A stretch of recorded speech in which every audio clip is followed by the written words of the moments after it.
Peace everyone, Unmask here. Welcome back to the live critique. So this is for all the projects that you would have completed last month in January. All right, I'm gonna just jump right into them. Hey there, Diane, Susan, Cindy, Claire, Rain. Good to see all of you. Okay, so up first is Melanie. She did the chess pieces, the rook and the bishop project. We did this one with the limited palette using the 12 pack of polychromos. And Melanie did a fantastic job here. There's not a whole lot really to critique here because it's so well done. The first thing is you captured like the light, the reflection in the rook really well. You got the nice highlights in the bishop. The first thing that stood out to me was the cast shadow of the rook. The cast shadow just looks it looks a little off. I think the center part here, it was noticeably lighter in the reference photo. I think it's just a little bit too light. It just looks, it looks less like a cast shadow. One, because of the shape, the shape here just looks a little off for some reason. I don't have the reference photo in front of me right now. I should have grabbed that. But the main thing is that the center part just feels a little bit too bright, and it makes it look less like a cast shadow. So that's one thing. The cast shadow of the bishop is really good. I like the vibrant orange yellow that you have in there. I remember that particularly in the reference photo. I think you captured that really well. The other thing that is just a bit off is the shadows in the bishop. So you have like these shadow parts here where you show the form of the bishop. And I can see that you used mainly black to establish the value change happening in those areas. But two things. One, you want to make sure you don't just use the black there because it's sort of making it look dirty. Like instead of it being a shadow, sort of that form shadow creating that three-dimensional shape, it's sort of just grayish, and it just doesn't look, because it's a white object. We know it's a white object, and so when you transition into those form shadows, and it's just sort of this grayish color, it doesn't look like a shadow. It sort of looks like it's dirty, almost like changing into a black piece. And so I think a little bit of the burnt ochre or the walnut brown there would really help liven up those form shadows a bit. The second thing is that the value isn't different enough to be perceived as a form shadow. It's sort of just arbitrarily changing colors. In this case, it's sort of removing color and just turning gray. But if we look at like the value of this color here, if I just take this color and your shadow color and put them side by side and then make it black and white, we can see that there is a value difference there, but it's not so significant that moving from one to the other really translates much into a form shadow. So that's one thing to keep in mind. With the form shadows, you have to make sure that the value change is significant enough that it starts to look like a different value. But that's really it. Really nice touches of yellow in there to get that sort of ivory look that we aimed for in the project. But overall, very well done. All right, up next is Susan. She just finished up the stylized portrait that, well, I myself just finished up. We all just finished up, I guess, if you were working along with me this past Monday. And Susan, you did a really good job on this portrait. I don't know how many portraits you've done. A couple portraits. I remember seeing you did a colored pencil portrait. I recall, and I'm trying to think if you did another one. I think you did do. Yeah, you did the pastel portrait with the girl with the really curly hair, and I think she was wearing a sweater. I think I recall that one as well, like a couple years ago. I don't know. Yeah, I think it was a couple years ago. But yeah, you did really good with the hair texture here. I think for the background, the background area, if you were to smooth out some of this roughness here, just a little bit of these directional lines in the background and just soften that a little bit more, then it would make the background a little less distracting, and it wouldn't compete as much with the texture that you have in the hair. You have nice soft textures in the light part of the skin. The darker areas are a little rougher. If you look just sort of right here, you can sort of see this rougher shape just barely. If you softened those edges around there, then it would go a long way. Also, this shadow feels a little bit high. It's not something that you can really fix at this point, but you could soften this edge a little bit more, just blending between the light part of the skin and the shadow part of the skin a little bit more, just to soften that edge. And because this shadow is rather arbitrary in where it's placed on the face, because it's, an object cast shadow, so it really could be anywhere. The other thing is you have this nice reddish undertone on the cheek, but I'd like to see how the pink under the eyes, sort of coming across the line a little bit, as that transition color, because we have that subsurface scattering of the skin, and we have those bright, vibrant colors that happen through the transition from the shadows to the other part of the skin. Same thing with the chin area. I'd like to see some of that red sort of hitting the edges there, and then softening this edge, because the shadow, the chin is actually sticking out just enough into the light, and that's why we have that sort of circle there. And so we want to soften this. Let me grab this color and maybe let me see if I can just sort of do this digitally. Let's go here, and I'm just gonna sort of artificially soften this top edge here, because we want that light to be visible on the chin, but we also want, that smooth transition between the shadow and the light, because the chin is gradually entering the light, and so you should have that softer edge. And if I grab like this really vibrant red of the lips, maybe tone this down just a bit, and if I add some red into the transitions here,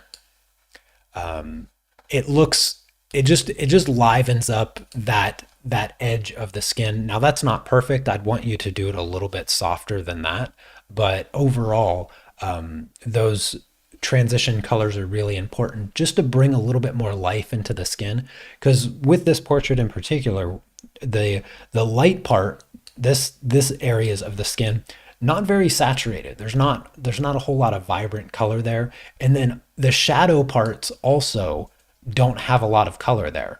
And so the color of the skin really just comes from the transition areas. You did good with the yellow up here. I can see the nice yellow here, transitioning out of this shadow. But I'd like to see a little bit more red around the edges, just to liven up the skin a bit.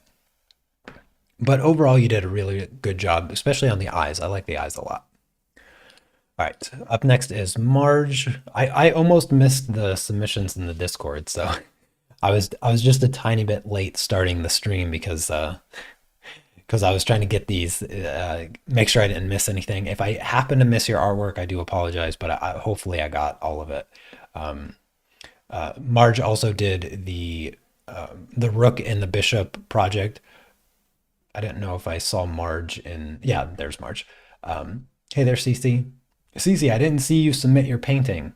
I was expecting to see your painting. Rain, I don't know. Did I? Oh no, did I miss your submission? Um. Oh, I didn't. I'm sorry, Rain. Are you talking about the portrait with the girl and the bunny rabbit? I didn't notice that that was supposed to be a submission, because Yeah, I didn't get that it was a submission.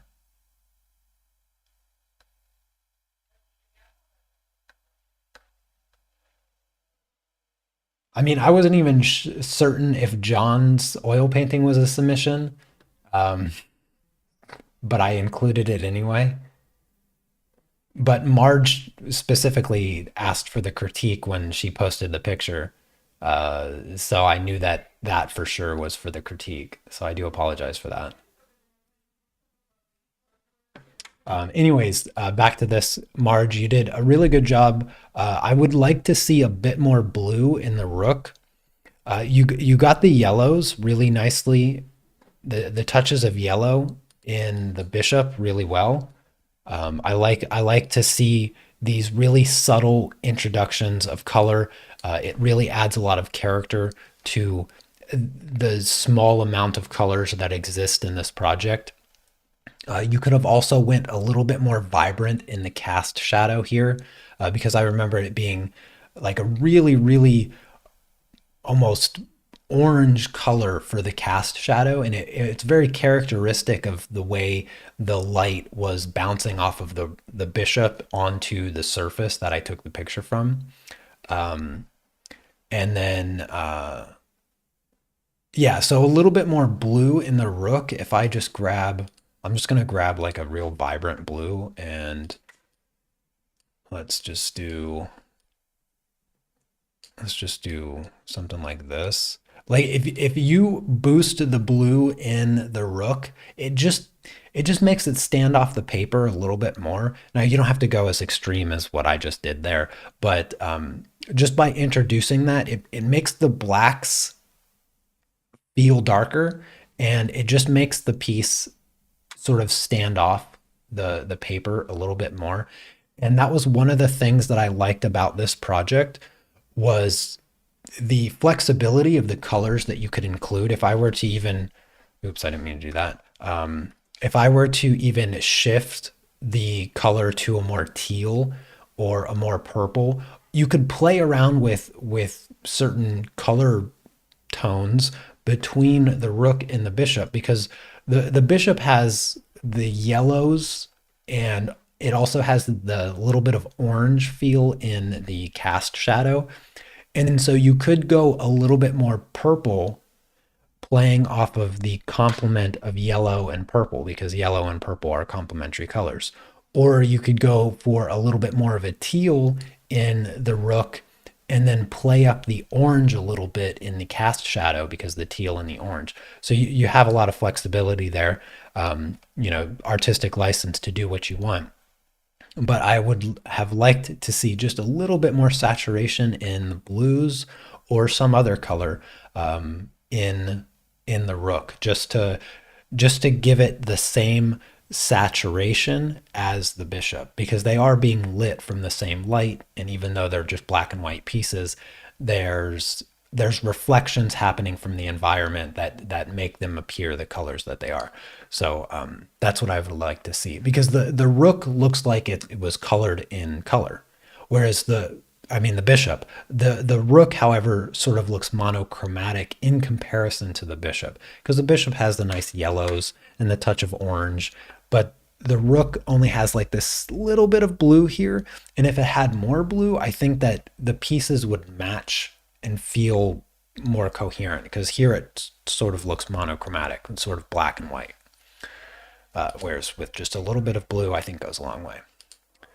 All right, up next is John's oil painting here that I caught just at the last second. And this is really dark. It's it's really well done. It's super dark. Hopefully that's not just hopefully that's not the photograph. Hopefully it really looks like this deep.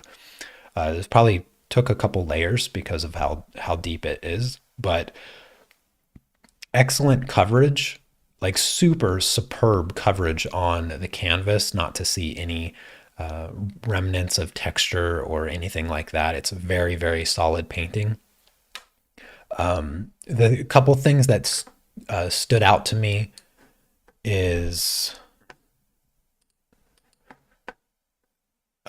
this little blob right here on the table, it stood out to me, just being that all of your edges are very crisp and clean. The focal point, the focal point's not totally clear. You did really well at getting the softness and the edging of the back of the cherries, the ones that are like in this area back here, so that it doesn't look like they're in focus. The only problem is, where is in focus? The edge of the bowl right here has a really nice sharpness to it. This edge has a really nice sharpness to it. So the depth of field is fairly well established with the bowl. However, the cherries are not so much. Like this stem right here, John. By the way, I'm being really nitpicky on this painting because it is really well done, and I know that you have fantastic skills. So I have to be a little bit more nitpicky with your artwork, just to be clear. See the sharp edge that you give this stem of the cherry? You have the sharp edge here with the stem coming to this cherry. However, neither one of these cherries, this cherry here, or this cherry, or even this cherry, have enough detail in it to be perceived as being in focus. All of the cherries actually look out of focus. And I'm not sure if that was your intention. I don't think it should be your intention because it it it doesn't look, it doesn't match the focus of the stems. This stem, and this stem all look really sharp and in focus. However, the cherries that they're attached to don't look as sharp and as in focus. This cherry, I feel like, should also be very in focus because of the nice crisp edges, but the surface of the cherry doesn't. The surface of the cherry is just a little bit too soft. And I think the edging, I don't have the reference photo. I think the edging of the highlight, the highlight here looks good. Like that edging looks really sharp and in focus, but some of the transitions between the reflections, they're just a bit too soft, and that makes the cherry overall feel a little bit out of focus. It could be the photo. It could be the photo. So take what I'm saying with a grain of salt. The other thing about this is the transition color between the shadows of the cherries and the red. Now, I don't, like I said, I don't have the reference photo, but I feel like there should be a little bit more of a bluish tone to that red. So I'm going to grab like a nice purpley color, and I'm going to change the transition of this cherry here, and I'm going to give it a little bit of blue right around those transitions. And you can already start to see the difference that that color shift makes in comparison to the other cherries, because that transition, that subtle transition color, it adds, it's so small, but it adds so much. And that's the one thing that you gotta get with, especially your still life, is you have to make sure that the transition chroma is correct, because red transitioning into black is not as simple as using a red and then mixing a little bit of black each time and getting that, like, what do they call it in the Evolve program? The admixture, right? It's not as simple as just adding the red and the black and getting that in between admixture. You're gonna have to manipulate that color a little bit more with something else, because it's not going to be just red into black. It's going to be like red into blue into black, or red into, trying to think, like red into yellow into black, or like like if you're painting an orange, it goes from orange, like the actual color orange, into a more red orange as it transitions into the shadow. So there's a lot of different colors that it can transition into as it moves into the shadow. But what I'm seeing here is it's moving from red just into black, and there's no transition color there that I can see. And by adding a little bit of that blue into the transition, you get purple, because red and blue make purple. But you can see how much it adds to, especially this cherry down here. If I just add a little bit more purple to it, you can immediately start to see how much more round it appears. There's so much more dimension there simply by adding more of a transition color. Because again, it goes back to that topic of subsurface scattering. Some of the light is penetrating the skin of the cherry, and it's bouncing around and reflecting, and that's why we get that more vibrant color shift between the light and the shadow in just about every object. There's pretty much like hard surface objects like metal are kind of the ones that don't have those transition colors, because the light just doesn't work. It doesn't penetrate metal. And then some other hard surfaces, don't have that light penetration, causing the subsurface scattering. But overall, very well executed painting. Those are just the things that you can improve on in the future. And what you could do is you could actually use a dry brush method to introduce some of those transition colors as well. Oh goodness. Um,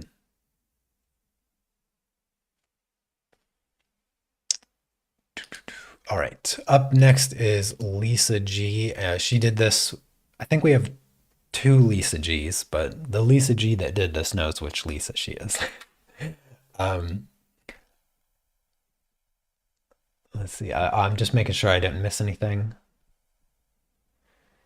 Uh, all right. So I think Lisa, you did. I don't know if I saw you in chat. I don't think I did, but you did a similar painting with like very similar colors to this, and the color choice is, as usual, really well done.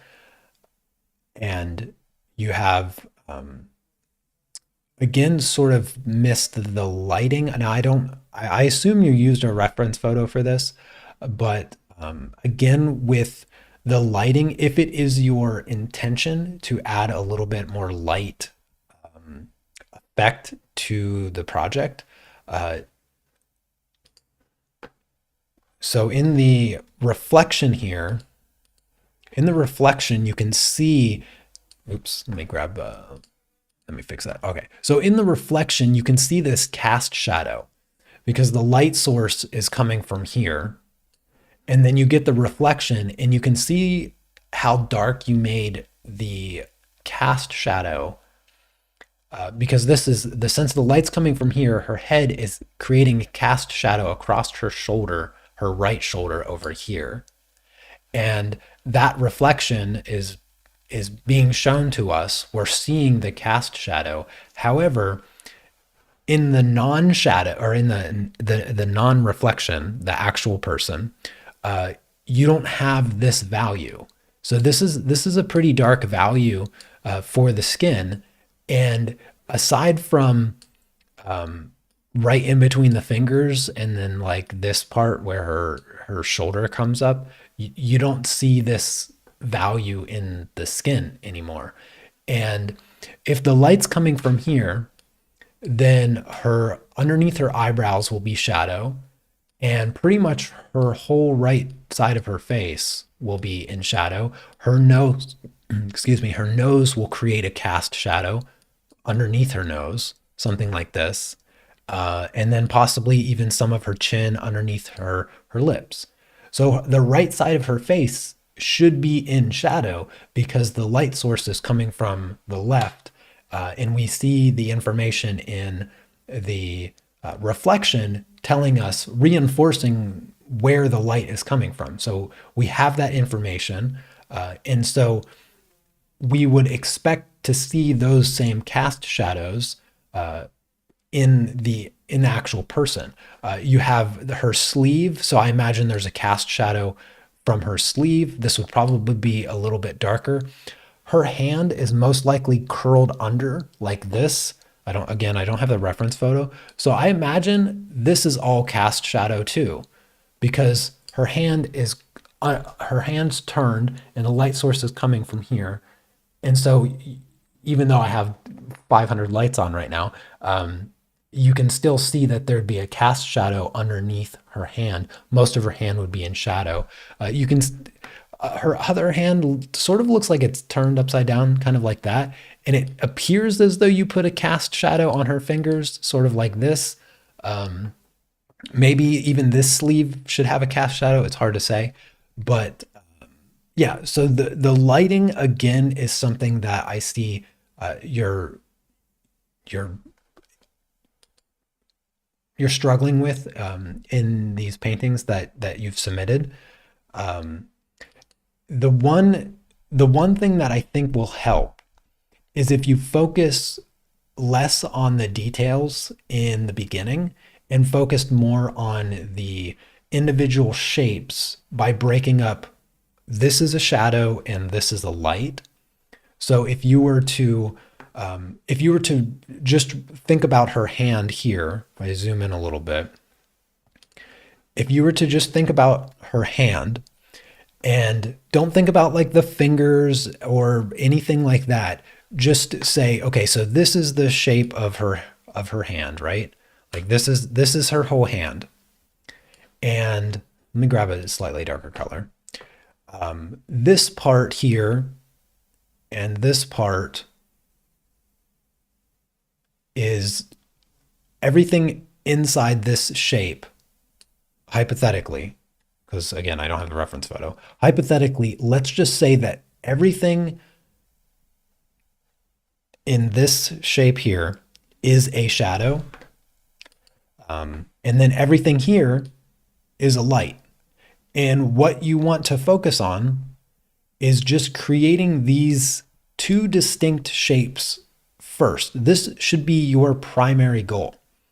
And what you want to do is you want to match the color of the light the best you can. So you want to get, you don't want the brightest spot, but you don't want the darkest spot of the light. You just sort of want that in between color. Maybe it's closer to like this here. Maybe it's closer to this. I don't know. I don't have the reference photo, but let's just say it's a little bit closer to like this pinkish color, this light pink. And let me grab this color and let's just say that the shadow is closer to this. Okay. And now that we have these two primary shapes, then you can start introducing some of the intricacies of her hand. So we have this shadow shape. So let's say we separate the thumb a little bit, like there's the thumb. Now I'm trying to remember I guess it would be her middle finger is hitting a little bit of the light. So we have her middle finger hitting some of the light, and maybe like her knuckle or something like that is hitting a little bit of the light. And now those shapes aren't perfect, but the thing that you did is you sort of outlined her fingers. So you sort of drew her fingers cartoon-like the gaps in between her fingers are just the shadows, and then the wrinkles on her knuckles. You want to make sure, okay, she has wrinkles on her knuckles, so I need to put in these dark lines. But sometimes the wrinkles are not in shadow. Sometimes they're just sometimes the texture shows up because they're highlighted a little bit, not because they're darkened. So it can go both ways. And when you have the light established with the dominant shapes, with just the light and the shadow, as soon as you start putting in a little bit more of that information, the hand just looks more realistic. In this case, what I've done here after establishing the dominant shapes is I've introduced a little bit of where the light might be hitting elsewhere. Now the colors aren't perfect, and just scribbling it with my mouse, it also isn't perfect. But even though it's not perfect, it sort of reads as a hand. Like if you don't focus on how bad that hand looks, since I drew it with a mouse, if you're looking at the face of this of the portrait here, let me just zoom out just a tad. The hand, it reads as a hand. If you're looking at the face where you should be looking at a portrait, you should be looking at the face. With just that little bit of information, two colors, the hand reads still as a hand. Now it still reads as a hand here, but is it a good hand? And I think that's arguable. You want to have a little bit more of the light. So try to focus on breaking up light and shadow and focusing on the shapes that it creates. All right, up next is Diane. Diane also did this lovely portrait. She did this on like the salmon color. I forget what color this is called. The pastel matte, like the pinkish color, which I think looks fantastic. I really, I kind of wish that I did it on this color too, because the colors in the skin and the lips really work with this particular color of pastel matte.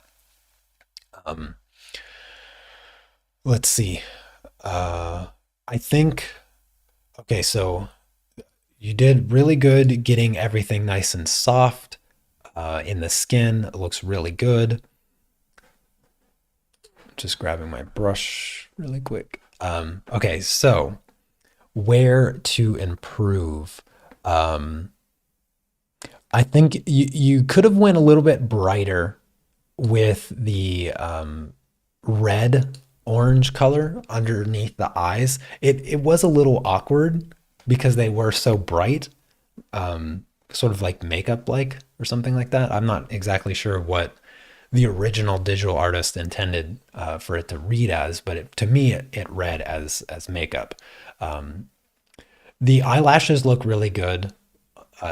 Some areas of the eyelashes could be a little bit darker. The root, so I'm going to grab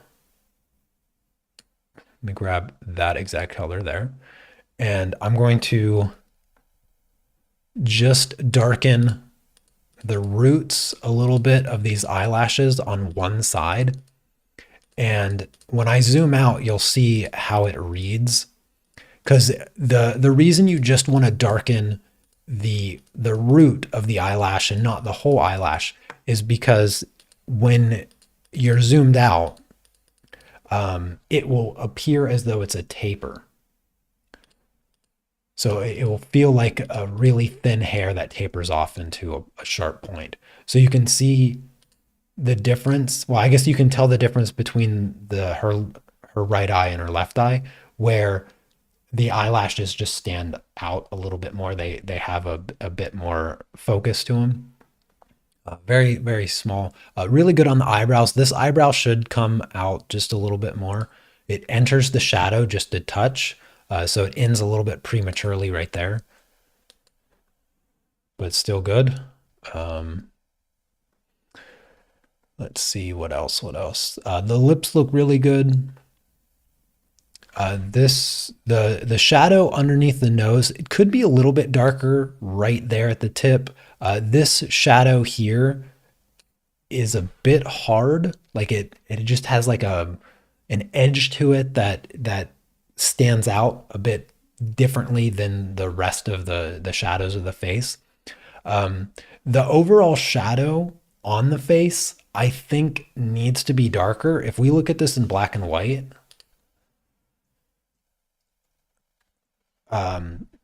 you can see that the contrast between the shadow and the light part of the face, it's not much. The top shadow here is much darker, and I think that it reads better as a shadow, whereas the bottom part doesn't read as much. We know it's a shadow, but it's just not quite as dark enough. And the funny thing, let me go back to Susan's. Susan, she has really good contrast between the light and the dark, and it really reads as a shadow, but she didn't smooth out like the edges here. Whereas I think Diane smoothed out the edges on the chin just a little bit too much because you don't quite get the light hitting the chin effect. Maybe that was an artistic thing that you chose to do because you didn't like that like weird circle on the chin. Um, but again, I think the value needs to be a little bit closer, a little bit brighter. And then, what else? What else? I think the hair's good. I think it needs a little bit more texture to it, just a few more like sharper lines, so it doesn't appear so soft. But this hair is quite a challenge. There's a lot of space on the paper. If you drew it the same size that I did, and I didn't even draw it that big. And when you work with like the that larger, that larger format where the artwork's bigger, you'll find new problems. Like you'll find that like working smaller tends to be easier in some ways, but more difficult in others. And then the reverse is true when you work larger. If you work bigger, then you find new issues. Like working bigger, it's easier to do the small details, but it's harder to do the small details. And when it comes to like the subtlety of the hair texture, I think that it's much easier to work smaller than it is to work bigger. Um, because there's more space that you have to cover. And especially when you're working with pencils, there's only one size, right? There's only one size to the pencil. You can't really, you can't switch to a 1.5 inch pencil, right? Like you can a brush. So brushes, when you move to a larger size, it's not that much more complex. But with pencils, it tends to get a little bit harder when you get bigger. And I would say for hair texture, this was probably the biggest that of all the art club projects, this was probably the largest scale hair texture that we've worked on. So it does introduce some new complexities. But overall, you did really well on this project, Diane. And I'm glad that you did it because I know that you said that you were hesitant. You weren't going to do this project because it was just a little bit too different. So I'm glad that you did do it because you did a really good job. And it was different for me too. I never did a portrait of this particular kind of style, and it was enjoyable. It wasn't my like it's not a style that I particularly am drawn to. Like it's not something that I think I would have come up on my own. So it was really interesting to do something outside of even my own sort of style. All right. Next up is Cindy, and she redid the project that I critiqued last month, and I went ahead and I grabbed those because she made huge improvements. So here is the reference photo. This is the reference photo for this project, and right off the bat, I'd say that you greatly improved the reference. Like the artwork looks better than the reference. I think the hair looks better. I think the skin looks better. I think the background looks better. I think the blanket looks better. In almost every aspect, I think the artwork is an improvement on the reference photo. And here is last month's submission from Cindy. And I made a number of critiques that I won't repeat on the project from last month. And so she redid it with my critiques in mind. And I think she made massive improvements, like significant improvements on the project overall. Much better choice to sort of remove the distraction of the background. Now the background here is really pretty and I like it, but it is distracting when it's so in focus. And I think that you could have probably still used these colors in the background, but I like that you just decided to soften it and not have the background competing with the portrait overall. Um, I think the hair looks so much better. I honestly, the hair looks the hair is about as ideal as you could get from the information you have in the reference photo here. The hairline looks much closer to the Stevie, I think her name is, that you drew. The hairline is much better than the first one because I pointed that out. The hairline's really sort of pushed back here and it's making her forehead look brought forward. Here, the hairline coming down looks so much better. Now, the one thing that you still need to work on a little bit is the nose.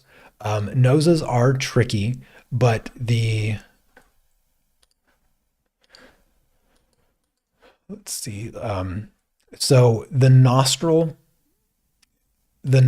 is more of a line and then a small triangle. It's more of a line and a small triangle. You see the line and the small triangle, right? Yours is slanting down and that's changing the shape of the tip of the nose. So focus on getting the simplified shapes. So it should be more of a line and a small triangle. Because you don't want, the nostrils can be very tricky. They can be very tricky. So the nostrils just off a little bit. The other thing is if you look at the overall, like the dominant shape of her nose, let me grab a different color here. So you have her nostril flare, and then it comes up into the nostril, and the tip of the nose comes down like this, right? So that's pretty much the dominant shape that you're seeing in the nose. See, this part here is shadow. That part there is shadow. So I don't include that. And so if I take this line art and I bring it over to the nose here, you can see that the shape changed a little bit. Now it's pretty close. It's pretty close, but the nostril here sort of messes it up just a tiny bit. But that overall shape is changed. And when you're doing a portrait, the eyes, nose, and mouth are the most important parts to get right. There's a lot you can get wrong, proportions and placement and things like that. But the eyes, nose, and mouths are the features that the placement of them is paramount in getting likeness. Now, I think you have the likeness pretty good when you're looking at the two pictures together. But if you were to ask like somebody that doesn't know this person, does the person on the right look like the person on the left? And I think most people wouldn't necessarily recognize them. Now, it's difficult because the features are not prominent in the reference. She's sort of looking down and her face is turned, so it's hard to discern those really particular features. However, the nose is sort of taking the forefront of the recognizability here, and I think the nose is just still slightly off. The other thing, of course, you do want to just make sure that you're always careful with this shadow here, because again, the shadow is sort of creeping up and then coming all the way up here. And I get that you're seeing the shadow sort of do this here in the reference photo, but you have to just remember like the change in value. So this part here should be very dark. You can see like this part here is almost black. And then this changes color and it transitions really well into the rest of the skin. Like there's a lot of transition there. Whereas the color that you chose here, it's a little bit solid brown. And then you sort of create this line that comes up like this. And it doesn't spread out quite enough to not just look like the nostril flare. You know what I mean? It sort of just looks like there's this line, a little bit too much of a line that does this, and it sort of makes that nostril look a little bit big. And I think that was also on the previous one. This one, the line is coming a bit like it's curving too far, and then this one is curving a little bit too high. So what I would also recommend is trying to separate light and shadow a little bit in the reference. So if I think of the nose as being light and shadow, here's the shadow, right? I'm just going to go up here. Here's the shadow. So this is all shadow. This is shadow, right? So all that shape is shadow, and there's just a little bit of this light coming over. And then, so using these general shapes, let's see if I can do this. Let's go here. So I'm going to use these general shapes. And let me just grab a color from the reference for the shadow. And I'm going to fill in this general shape. I am on a different layer, I think. Yeah, I should be. Right? Yeah, okay. Just making sure. Because I just want to follow this shape. That's all I want. I just want to copy this shape over, establishing the light. And now I'm going to erase I'm going to get rid of the tracing, I guess you could say. And so that's the shape of the light and the shadow. So I took the tracing of the shadow from the reference, and then I filled that shape in, and I just sort of superimposed it onto the face here. And if I change the opacity, maybe it'll look a little bit more natural. But you can see by just creating that shape, I didn't worry about like the crease here or the nostril or changing any of that. All I did was take the whole shape of the shadow itself, and you can see that it starts to make the nose just match more the reference. And that's just because you have the overall shape of the nose, like the actual shape, the bridge and the nostrils and all of that. And then you have the shape of the light and the shadow. And those three features, even if you have the exact actual shape, like the drawing, the outline of the nose, perfect, the placement of the nostril and the nostril flares, if you have that perfect, you still won't capture likeness, because you also need the likeness of the shadow and the light. And once you get that, you have the actual whole nose shape to it. Wow, was chat like super delayed?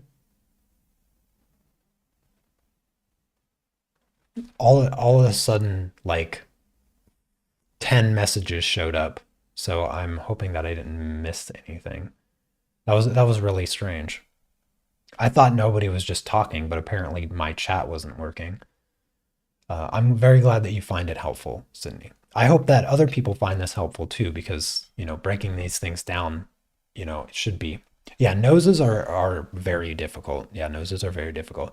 Now, the one last thing, Sydney, that I wanted to mention here, the skin colors that you have on the previous one, I like better than the one that you redid. And these bright, like orange red tones that you have here, like vibrant, they're not necessarily bright because they're actually darker. You have them darker. I would have liked you to reuse these colors because they are really good looking. And the other thing is with how dark the skin is in the shadows, you really want to establish that light by creating the darkness in the shadows. So don't be afraid of don't be afraid of the dark colors, because you have some really nice colors here. And by getting those shadows really dark and deep, you can see how much more of a light you create. So we can see that the light is coming from here. And so by going darker, don't be afraid of those dark colors, okay? Because you get a lot more three-dimensional look to the image there. And I think that you went darker here. I mean, you clearly went darker here than you did in this one. And it serves a good purpose. I think that it looks better. The colors that you use here, this one just looks a little bit flatter.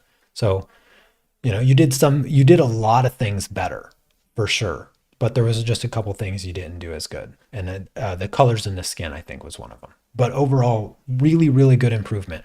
I'm not saying I'd love you to do this one more time so I can see it, in a month. But if you do, I would be happy to see it one more time, just to see the stages of your improvement, because you did really, really make a lot of improvements there.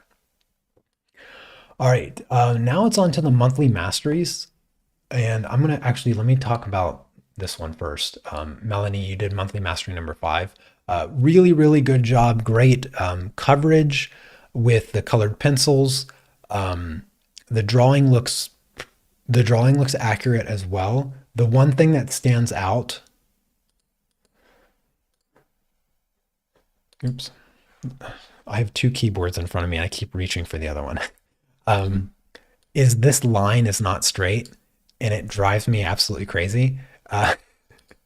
So this crooked line is the only thing that really, really stands out to me as being off with this monthly mastery. The shadows look good, the values look good, the reflections look good. Now this reflection here in this piece here, this reflection, there's no way it's that bright. It's way, way too bright.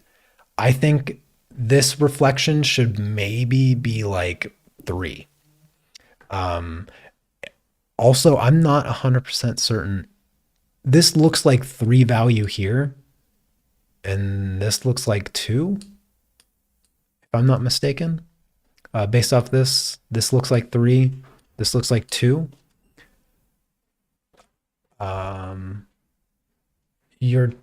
This side looks like it should be a little bit darker, and I think it's because of how bright this reflection is. So there's no way that this reflection, no reflection should be brighter than like the darkest light in this case. So the reflection at the bottom is just way too bright. That's the only thing, aside from that line being a little wonky. That's the only thing that I would say is incorrect. Is it the reflection is just far too bright. This reflection looks good here. This reflection, this part here, that looks good, but these reflections here, way, way too bright. And then the only other thing, of course, straight lines should be straight. Really clean edges. This line also looks a little wonky, but clean edges, solid coverage, very good job. All right, now on to monthly mastery 13. I have Cherry, Linda, and Diane's monthly masteries. So this one here is Cherry's. I did get the original reference photo.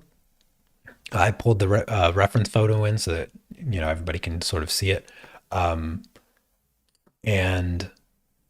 the coverage here looks pretty good. The background, not as covered as the rest of it. The value here, so this value, hold on one second. So the value on this color and the value, let's say on the green, I see how much darker the green is than the shadow on the cube. You can't have that. So a light should not appear darker than a shadow. So Your shadow value here, if I had to guess, is your 2, which I think is a pretty standard guess considering this is obvious 0, right? These are your zeros. This looks like 1, this looks like 1, and this looks like 2. Your 2 value is far too bright for a shadow because your green here is significantly darker. Again, if I go to black and white. So that adjustment would need to be made. You have it correct. Also, this is a cast shadow. So this shouldn't be in color because that's a cast shadow. If we look at the reference photo really quick, see this is a cast shadow. When did my brush get so big? Oops. Let's just do this. Okay, let's not do that. There. All right. Yeah, so this is a cast shadow right here. That shape. And the shadows should not have color. So going with a dark blue there is incorrect. I would say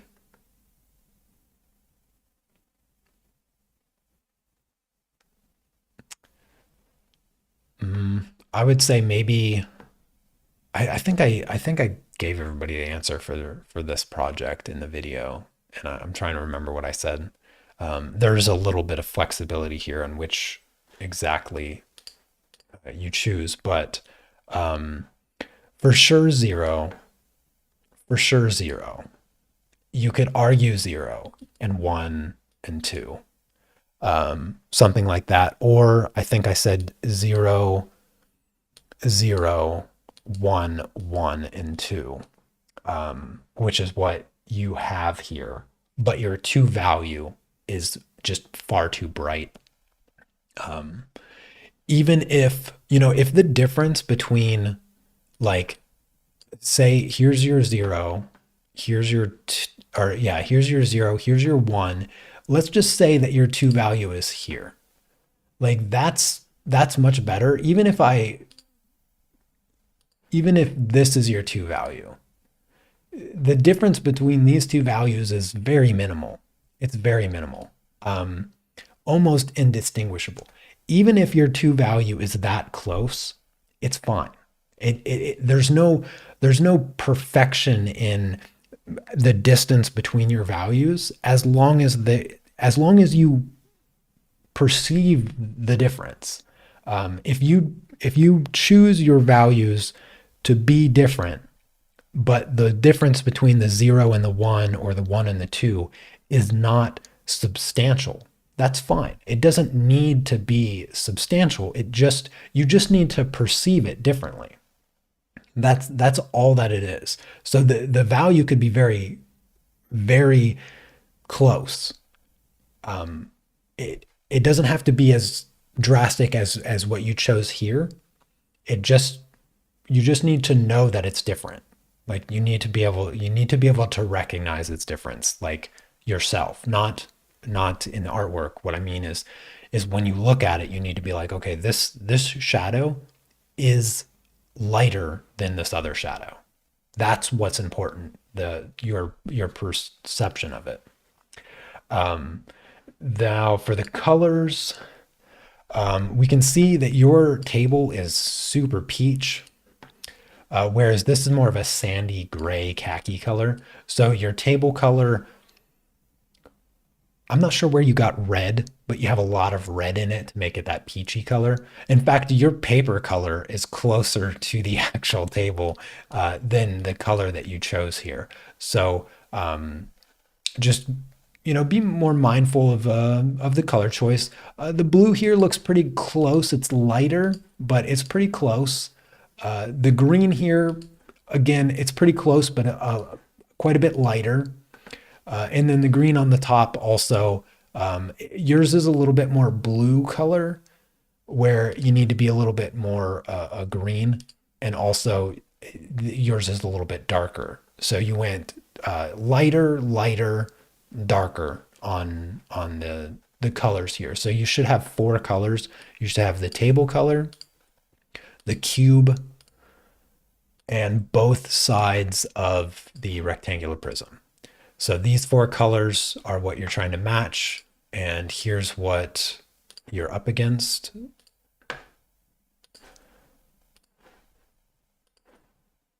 So this color should be that color, this color. This is pretty close. Depending on where I color pick, you're going to get, slight variations. So this one's pretty close. This one's far too light.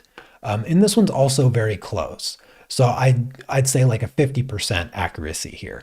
So you want to definitely focus like on the colors that you're going to be making. You want to really, really put in the extra effort to match those colors to the best of your ability, because that's the important part with these monthly masteries this year. So the color matching is far more important. All right, up next is Linda. Let me zoom out just a touch. Linda, you did a really, really good job on the coverage here. This was colored pencil too. Yeah, this is colored pencil. Really great coverage, solid work on the gradient, even though you didn't need to do it. Good value distinction between the 0, the 1, and the 2 here. You have your color placements correct. The drawing accuracy is not totally correct, which I think I mentioned to you before. I think you messaged me in Discord. But let's just have a look. I need a brush.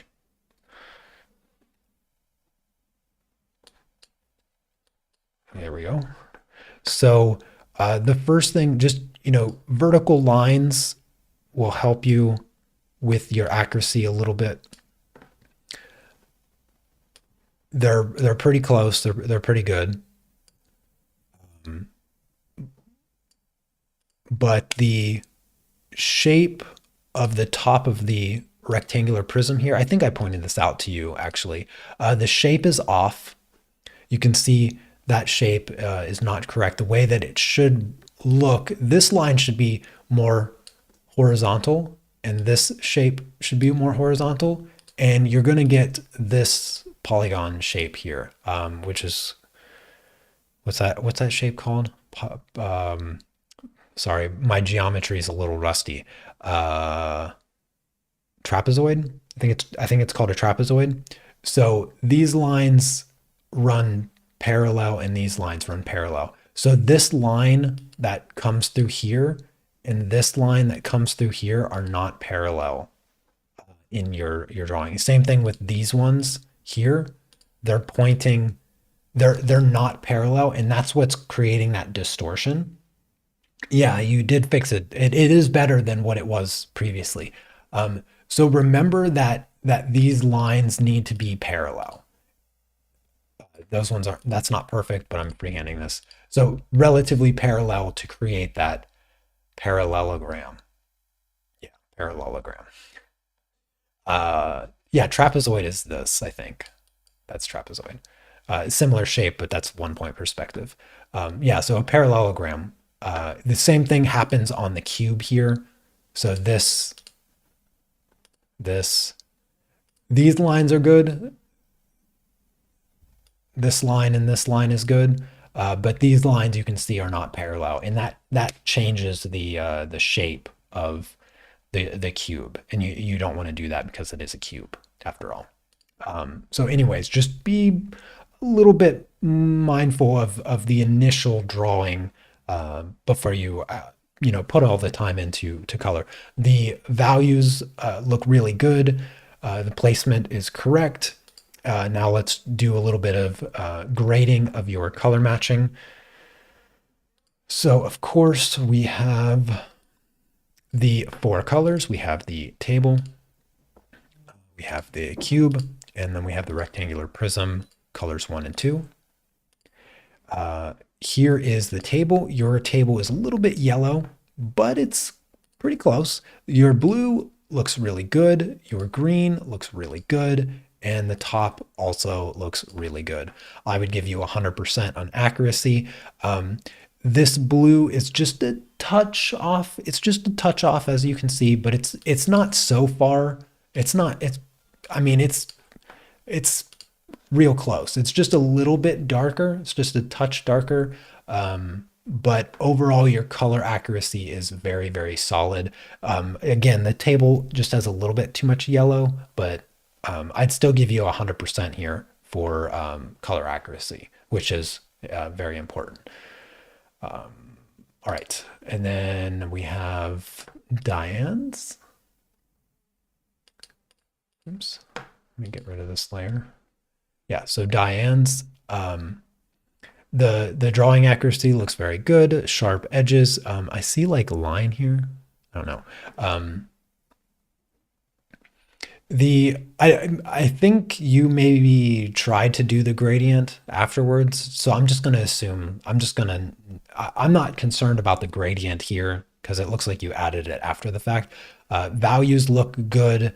The value placement very solid, looks good. It looks like 0, 0, 0, and then 1, 2, or maybe it's 0, 1, 0, 1, 2, maybe. But either way, it works. The values are good enough that it looks good. It looks right. The coverage here looks a little rough. It looks like, yeah, just, I don't know, maybe it's paper texture or the photograph. It just looks a little light on the layers here because I can see the graininess, but I'm being nitpicky. So values are good. Let's grade the colors now. So here's color 1, color 2, color 3, and color 4. And these look very, very good. Yeah, these look very solid. Table's a little bright. Your table color is just a little bright, but overall, yeah, I'd give you a 90%. The table value, the color value is it's pretty substantial. Like it's pretty substantially brighter than the reference. So that's why I'm like knocking off of a few percentage there. But your accuracy with the blue and the greens are really, really good. Like the value on the blue is super close. It's super close. Like if I pick like the right spot, like there, like the color really, really good on the cube. The color on the greens here are super solid. If I get the right spot, are really, really good. Like maybe that there. Yeah, so you can see how close those greens are. And then the top is also very, very well done. So the color accuracy is like 90, 95%. It's just the value there on the table. Up next, wait, is there another one? That's it. Yeah, that's it. That's all the projects. That is all the projects. You guys didn't submit too many this month. I guess getting into the new year, everybody's a little slow. Even I'm a little slow. So, um, yeah, that is going to do it for today. So I do thank you all for the lovely submissions. I always enjoy seeing your artwork. I do hope that you learned something today. I know a couple of you did for sure. So, oh, I don't have I can't pull the picture in right now, Rain. I apologize. If you remember to submit it next month, okay, Rain? Because I did look at it in Discord, and it's very lovely. Please submit it next time, okay? I apologize. I didn't realize that it was a submission. For future reference for anybody that submits only in the Discord, just when you post it in Discord, just add a little note to it saying, submission for art critique. Because it was yeah, I didn't realize it. And there was a few more people that had posted in front of it different things. So maybe for Discord, I'm gonna have to make a channel specifically for submissions so that I know for sure that they're submissions. That'll just make it easier for me as well. But anyways, thank you guys so much for coming by and hanging out. I hope that you enjoyed it. Be sure to give it a thumbs up for me, and I will see you on Monday. On Monday, we're going to be starting Monthly Mastery 14. I'm going to do that one with you guys. I haven't posted it yet. I'll post it this weekend so you can prepare. It's not going to be super complex, so don't get too concerned about it. But I'll be doing that monthly mastery with you so that everything is super clear. But anyways, I'll see you on Monday. Have a great weekend. Take care. Peace.